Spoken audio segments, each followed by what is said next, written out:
Hello welcome back. मैं सत्यनारायण आप सबका वेलकम करता हूं, स्वागत करता हूं अपने यूट्यूब चैनल सुपर 30 के बैनर तले।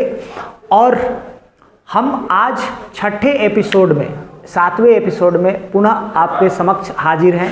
और आज वैदिक सभ्यता के दूसरे चैप्टर में हम स्वागत करते हैं अगेन आपका यूट्यूब चैनल पर सुपर 30 के बैनर तले। मैं सत्यनारायण। आइए शुरू करते हैं। ऋग्वेद की सबसे पवित्र नदी कौन सी थी? तो इसके 4 ऑप्शन है, गंगा, यमुना, सरस्वती और सिंधु। ये एग्ज़ाम यानी आरआरबी रांची असिस्टेंट ड्राइवर परीक्षा 2003 में ये प्रश्न पूछा गया था। दूसरा प्रश्न है, ऋग्वैदिक आर्य किस भाषा का प्रयोग करते थे? इसके 4 ऑप्शन आपके पास हैं, संस्कृत, पाली, द्रविड़ और प्राकृत। ये 2 बार पूछे गए हैं। आरआरबी बेंगलोर जीजी परीक्षा 2006 और आरआरबी चेन्नई एएसएम जीजी सीएटीसी परीक्षा 2007 में यह प्रश्न पूछा गया था। शास्त्रीय संगीत की विवेचना किस वेद में की गई है? ऋग्वेद, अथर्ववेद, सामवेद, यजुर्वेद। आरआरबी गोरखपुर टीसी परीक्षा 2008 में यह प्रश्न पूछा गया था।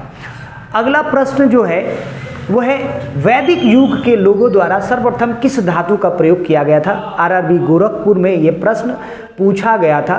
टीसी परीक्षा 2008 में ये पूछा गया था।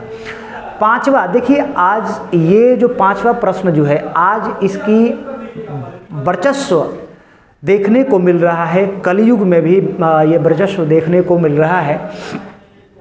ब्राह्मणवाद, जिसे आज एक श्रेष्ठ वर्ग के रूप में समझा जाता है, इसकी जड़ें थी ऋग्वेद काल, उत्तर वैदिक काल, गुप्त काल और ईसा युग की प्रारंभिक शताब्दी में।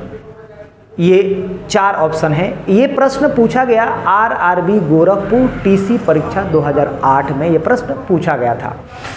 आइए जानते हैं सबसे पहले ब्राह्मणवाद, जिसे आज एक श्रेष्ठ वर्ग के रूप में समझा जाता है, उसकी जड़ें थी।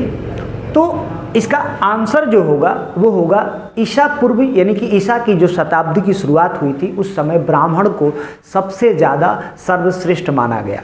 4 वर्गों में बांटा गया, ब्राह्मण, क्षत्रिय, शूद्र और वैश्य। वैश्य और शूद्र 4 वर्गों में बांटा गया था, जिसमें ब्राह्मण को सबसे ऊंचा पद भी दिया गया था। इसका आंसर ईसा युग की प्रारंभिक शताब्दियों में होगा।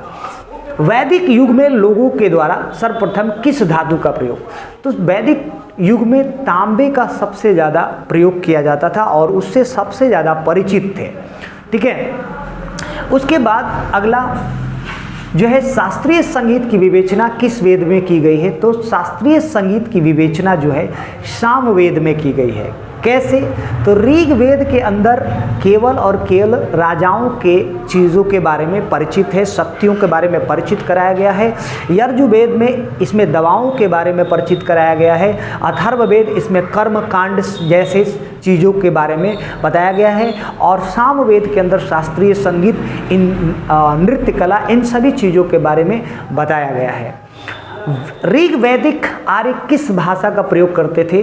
तो ऋग्वैदिक भाषा यानी कि ऋग्वेद में संस्कृत शब्द का प्रयोग किया गया है, क्योंकि संस्कृत देव भाषा अस्ति, यानी संस्कृत देवताओं की भाषा है, इसलिए वहाँ पर संस्कृत जो भाषा का प्रयोग किया गया है। ऋग्वेद में सबसे पवित्र नदी कौन सी है? तो ऋग्वेद में सबसे पवित्र नदी की बात जो की गई है वो सरस्वती नदी है। और आज लोग कहते हैं ऐसा कि सरस्वती नदी विलुप्त हो चुकी है, लेकिन मेरा मानना है कि सरस्वती नदी विलुप्त नहीं हुई है।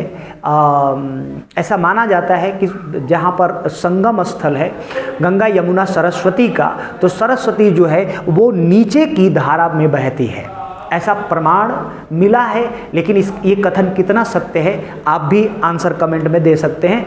और ये थी जितनी भी रेलवे से आए प्रश्न जो थे वैदिक सभ्यता के। और आगे हम नेक्स्ट एपिसोड में आपसे मिलेंगे, और तब तक के लिए हम चलते हैं दूसरे एपिसोड में, और यहाँ से फिर मिलते हैं अगले एपिसोड में। बहुत बहुत धन्यवाद तब तक के लिए। हमारे चैनल को सब्सक्राइब करना ना भूलें और शेयर करना ना भूलें, जिससे बेल आइकन दबाते ही आपके पास नोटिफिकेशन तुरंत पहुंच जाएगा और जिससे आप अपने नॉलेज को अपडेट कर सकते हैं। बहुत बहुत धन्यवाद।